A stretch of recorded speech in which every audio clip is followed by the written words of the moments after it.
खून करणाऱ्या आरोपीस अटक।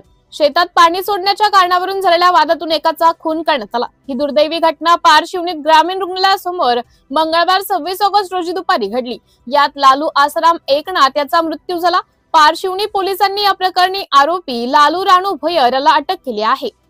आरोपी हा पालोरा येथील रहिवासी आहे। त्याचा आणि लालूचा शेतात पाणी देण्यावरून वाद झाला होता। यामुळे तो वचपा घेण्याची संधी शोधत होता। ही संधी त्याला मंगळवारी मिळाली। त्यानुसार आरोपीने त्याच्या 4 चाकी वाहनाने लालूच्या दुचाकीला जोरदार धडक मारली।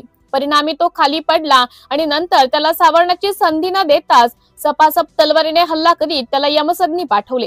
पारशिवनी पोलिसांनी आरोपीला अटक केली आहे। पुढील तपास ठाणेदार राजेश कुमार थोरात हे करीत आहेत।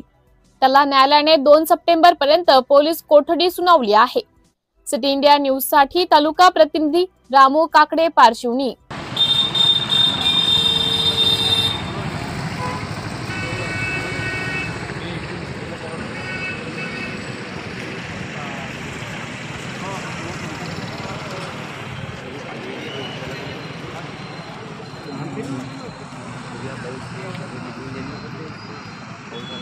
एक काम करू, पाऊस बोलवतो ऐका ना, आवाज